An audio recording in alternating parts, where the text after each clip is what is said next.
Hi, everyone. Welcome to the April 30th, 2021 edition of Colorado Inside Out. I'm your host, Patty Calhoun, standing in tonight for Dominic Dezzutti. Thank you for joining us.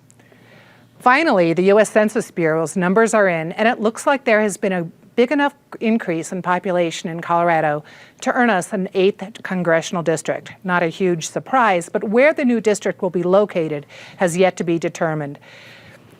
Eric Sonderman, political pundit, columnist for Denver Gazette, Colorado Politics. This is clearly going to occupy a lot of your time. What do you think?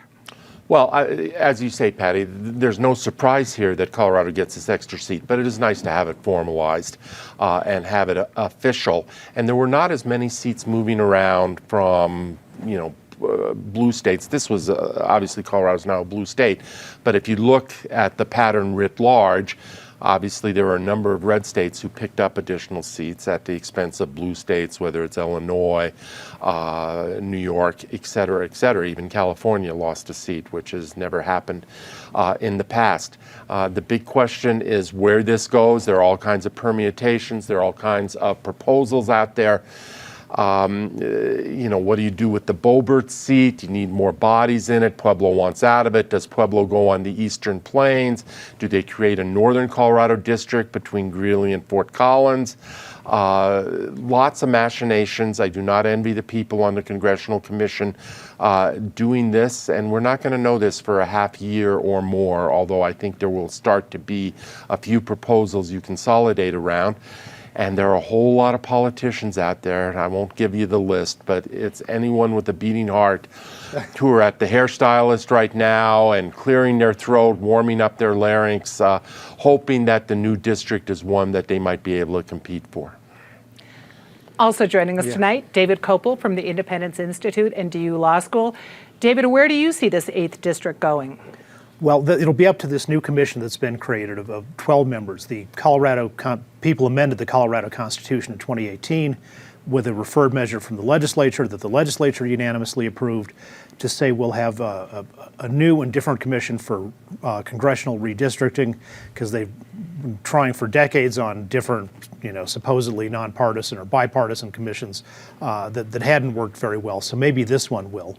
One of the things you'll look at for success is, when you see the map, does it look like a bunch of rectangles put together, or does it look like a salamander with its head twisted one way and the tail curling way over in some other direction? Does it keep communities of interest together? And so this is a key thing. Is I think people rightfully say the West Slope deserves its own representation, and there's places like Grand County, which is partly East Slope, but that have much more in common with there than they do with Boulder and Lafayette and so on. Second, you've got southern Colorado as a community of interest, Pueblo, the San Luis Valley, all that, and then of course the plains. And so even as population grows in the Denver metro area, we can reduce political disharmony in the state by making sure that these communities have their own representative. Also joining us remotely, Penn Tate, former state legislator, and also founder of Tate Law.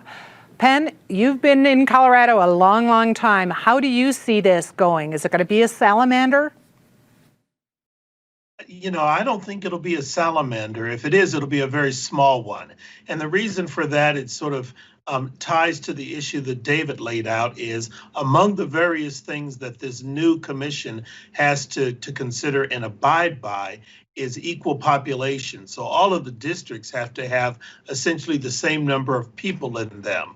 What that means, because of where our population growth has occurred primarily on the Front Range, the Eastern Plains, the Western Slope, Northern Colorado, Southern Colorado, those districts probably won't be changed that much just because they haven't experienced as much population growth. They may expand to pick up more people, which is where the rub may be.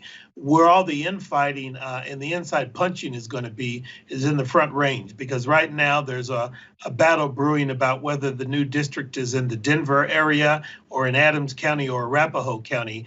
I don't envy this new commission that's just been created, wading into this for the first time and having not just the complication of doing this work, but adding a brand new congressional seat. That's going to be tough. And rounding out the panel, Natasha Gardner, freelance journalist and founder of the Denver Letter. Natasha, you are going to have plenty to be writing about in the Denver Letter. What are the big points you see here? Well, I think if you were to set up a Venn diagram here, and on one hand, you have politicos who really, eat, breathe, and drink politics, and on the other side, you have amateur cartographers. This is your moment if you're in both of those hobby groups.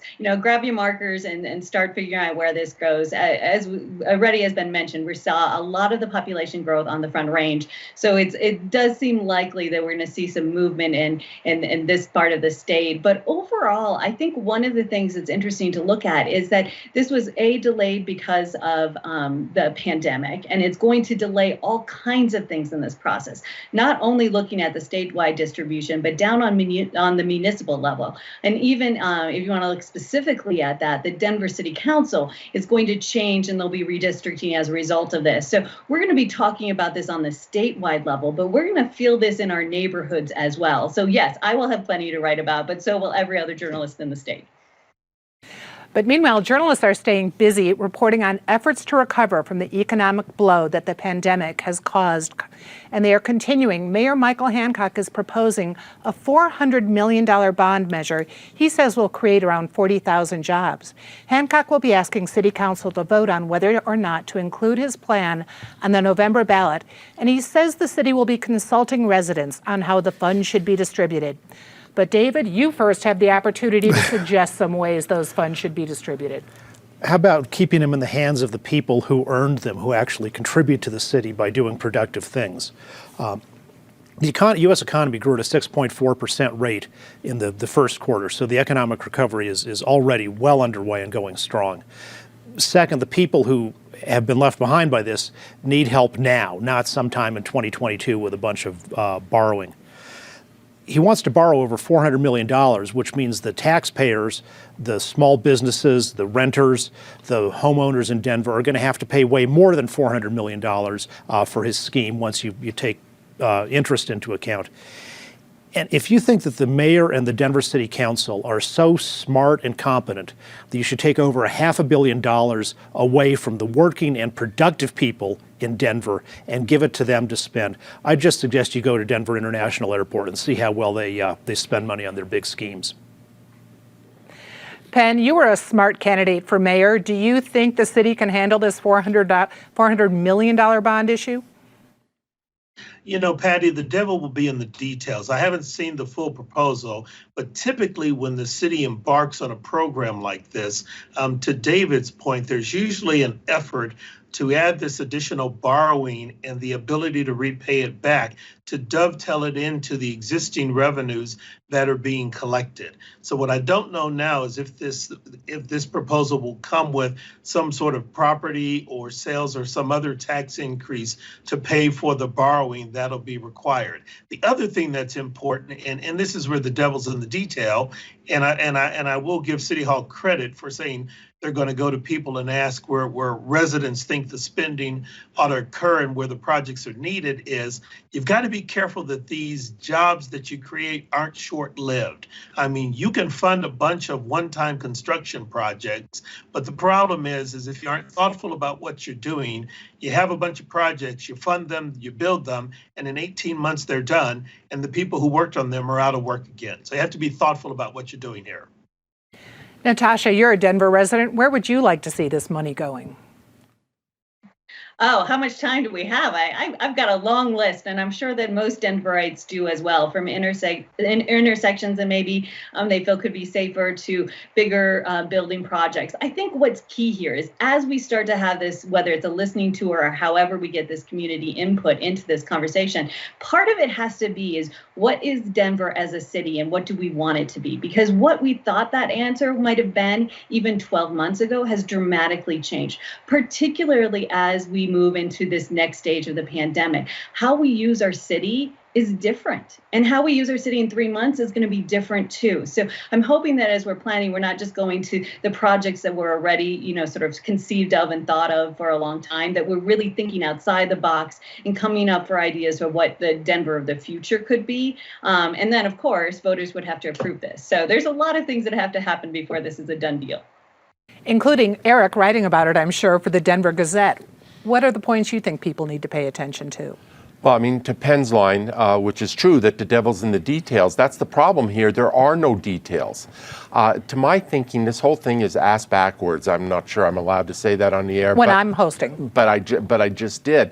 On most bond packages, you go out and the city, with a lot of community input, evaluates what the needs are, and then you develop a bond package in something approaching an affordable price range that addresses the top tier of those needs. Here we're doing it backwards. We've set a number out there, 400 million. And by the way, if you think 400 million is going to equal 40,000 jobs, I mean, that's just another one of those economic pie in the sky numbers that has no meaning to me.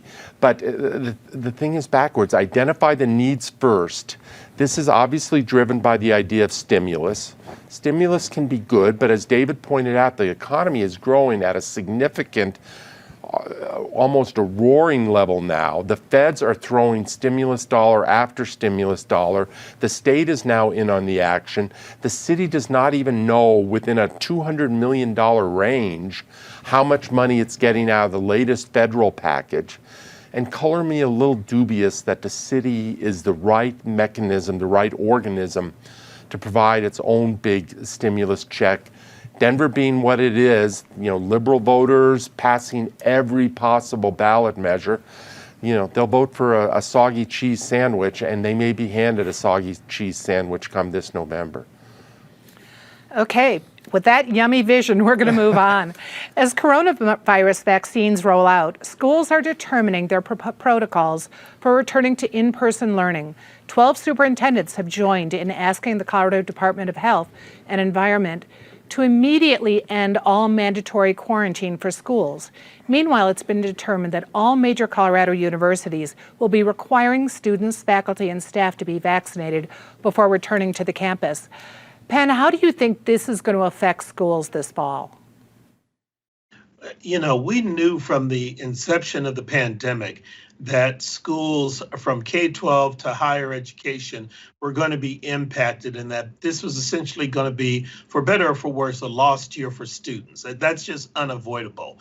I am a bit concerned with some of these superintendents demanding that any sort of protocols regarding quarantining be removed right now. When I look around, I ask myself, what is the value now at this late date of requiring kids to go back to in-school learning? You've got 5 or 6 weeks left. You aren't going to make up for what happened this year when everybody was learning remotely. What's the rush in bringing people back in now? I think that time and attention is better directed towards a calm, a rational, and a science-driven approach to making sure our students and teachers are safe with the coming school year, like some of the colleges and universities have done. This is going to be difficult. I think we'll feel the ripple effects of this for the next couple of years, but I hope science and safety are the driving considerations, not convenience just to parents who need someplace to take their kids. Speaking of parents with kids, Natasha, this hits close to home for you. What do you think about these new proposals? Well, I think I've learned a lot about phonics in the last year, and I think many parents are in the same boat. And it's fair, I think, for the superintendents and principals to ask questions like this in the same way that I would have encouraged restaurant owners or small business owners at any point of the pandemic to share their perspective on what's happening in real time in their environment. That doesn't mean that anything is necessarily going to change, because I do think that this decision is going to be based on science and what the health department believes is safest for our students. And in some ways, I think the clock may run out on this because we do only have a few more weeks of school left. As far as the vaccines requirement for next fall, I think that's interesting too. But as a parent, I know that anything that I sign my child up for, one of the first things that they're going to ask you for is a vaccine form. So that is not necessarily a new thing for students to have to look at putting together. And there will be exemptions. And I think that that's an important part of the conversation. conversation. So much of this is changing. I look at, the recent information that we've gotten about how the virus acts on surfaces. And I remember back last March, I was like, can someone please get a study rushed through that gives us some real information on how long this virus lives on surfaces so we know? So there were plenty of things that we did last March, say wiping down your groceries, using disinfectant all the time, that we now know may not have been necessary. That doesn't mean that we were wrong to use them at the time. So in any of these conversations about school, I just want that to be part of the conversation as well, because we are learning in real time. We are building the ship in real time. The pandemic has not worked the way that any of us probably expected it to, and that's okay. And Eric, your alma mater, Colorado College, just flipped and said they were going to require vaccinations. What do you think about both the college plans and the local schools? Yeah, I mean, a few points very quickly. On the college level, I'm totally fine with that as a requirement of showing up on campus in the fall. As Natasha pointed out, there will be exemptions. There'll be waivers for some specific health conditions. As long as the waivers are reasonable, waiver opportunities are reasonable, I think it is, given the pandemic, an entirely responsible thing for major colleges and universities to impose. In terms of the quarantine and the superintendents, I agree largely with both Penn and Natasha. I think it is awfully late in the school year for this to be much of a focus. I don't even think it's 5 or 6 weeks of the year left. It's probably closer to 3 or 4 with some festivities after that. I think there are two real stories that we're not focusing on that should get more focus. One is the number of kids. There have been some studies, Chalkbeat and others have had reports on this, who have just completely disappeared over the last year, where schools, it's not that they're in school, it's not that they're on virtual online school, no one knows where they are. They've just sort of disappeared out of the system, and that is a very worrisome factor out there. And secondly, on the positive side, the whole school choice idea.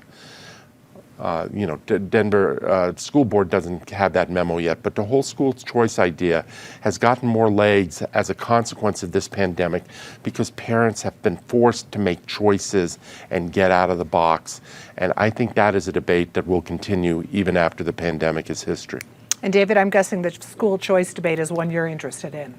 Well, people and lots of parents have gotten interested in it too when some schools run for the benefit of the unions rather than for the students have kept, not so much in Colorado, but in a lot of other places, kept schools in a permanent lockdown, and it's been a catastrophe for students all over the country and how much learning they've lost this year.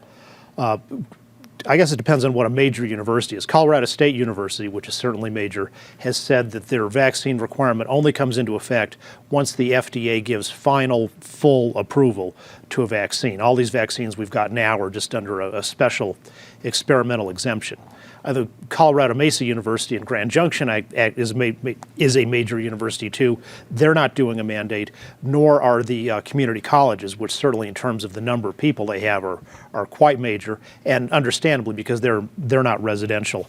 As to Penn's idea of a science-driven approach, man, that would have been a great idea. Too bad we never really did that one. 6 feet, 3 feet, all these arbitrary changes, this imaginary Wizard of Oz dial from the Department of Health. Wow, that would be a great alternative universe to live in if our approach had been scientific. And finally, a new climate action bill is in the works, and Governor Jared Polis has publicly stated that he'll be vetoing it once it arrives at his desk. The goal of the bill would be to make it easier for air regulations to enforce limitations to greenhouse gas emissions. But Polis says the bill would give the Air Quality Control Commission too much power over the economy. Natasha, you've been following this topic for a long time. What do you think is going to happen with this climate change bill? Well, I think an important part of this is it's sort of looking down the road, looking at legislation that's already passed with goals in mind of when things are going to happen and saying, are we on track to do that? And, kudos to anyone at the state legislature. I mean, I have plenty of trouble keeping track of pandemic time right now, so kudos to them to looking down the line. But I think this shows one of the major problems with this conversation in particular, that you might be able to get a lot of people in a room to agree that climate change is something that we need to address. How we address it, how quickly, Who would enforce that? That's where the details get quite a bit tricky, and that's what we're dealing with right now. So even if this bill proceeds and the governor would veto it, I don't think it's the last time that something like this comes around in the state, because ultimately we did set our ideas down on paper about what we do want to meet, and eventually we're either going to meet those or not. So expect this. We're looking 2025, 2030 and beyond. We might be discussing this in a decade on this show. Eric, you ready to keep talking about it? I think whether ready or not, Natasha is right. We will keep talking about it. It makes a statement when even Jared Polis, who doesn't suffer for lack of progressive credentials, and when he is saying, whoa, to an action of the state legislature, and the state legislature is further out there on that flank. And this is not the only issue on which this is the case. But with respect to this issue, I don't think there's any big disagreement about the climate goals. The discussion is about the mechanism, and I think Governor Polis is essentially correct on this one, which is there is too much reliance on an unelected, rather anonymous regulatory body and gives them too much power and too much control. And lastly, I would just say I hope Governor Polis buys a fair amount of ink for his veto pen, and that this is not the only bill that he exercises that veto pen on if necessary. David, do you think he'll be getting out the pen often this session? Hopefully.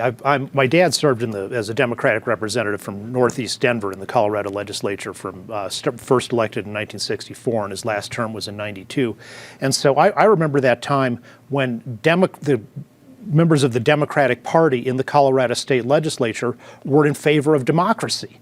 And what this bill is the opposite. As whatever you want to do on the climate issue, it's something huge, has tremendous consequences for the people of Colorado, and that's exactly the kind of thing that should be debated in the legislature, where you can listen to all voices, have different perspectives. And this bill is to take over, basically turn the management of Colorado's economy over to, as Governor Polis said, one unelected board that with dictatorial powers that lacks the broader mandate and expertise.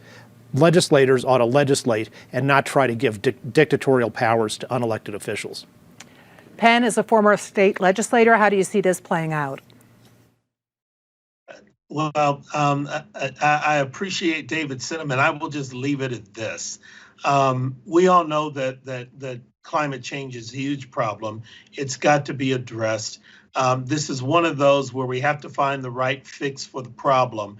This empowering this board to this extent may be a bridge too far. I get that.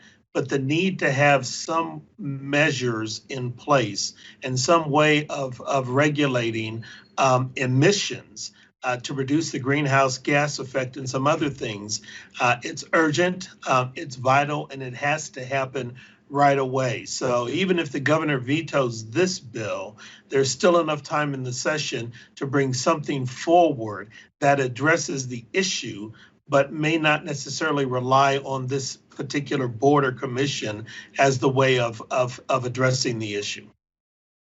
Now it's time to get to our favorite moment of the week, and we're going to have to be a little speedy. First, we're going to start with the man who did what I've never done in that chair, dropped a profanity. Okay, Eric.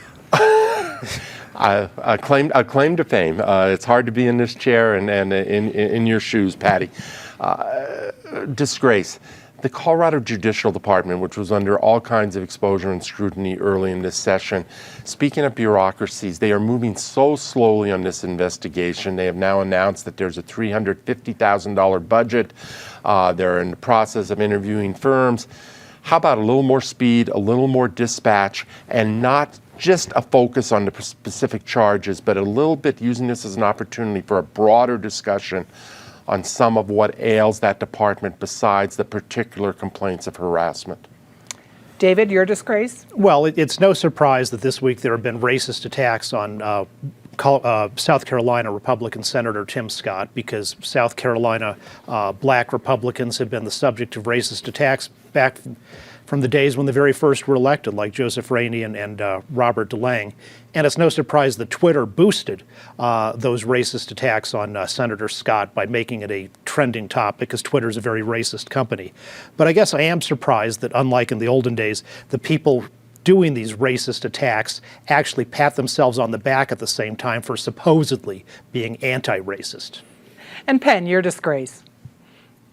Well, same topic, different subject. The actions of Mitch McConnell directing or asking that the Secretary of Education not encourage school districts to incorporate the 1619 project in the curriculum, and the just unfathomable statements of Rick Santorum claiming that there was nothing of value on this continent until European settlers came and took over the land and conquered the indigenous people.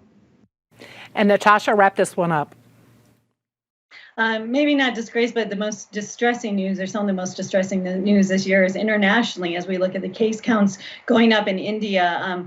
Obviously, there's so much opportunity right now for America as we look at our vaccination rates increasing and our supplies changing to look out on an international basis. We're already doing that, but just want to shine a little bit of light on the fact that this is not done. And as global citizens, the United States has a huge impact on the rest of the world, and we need to step into that role again.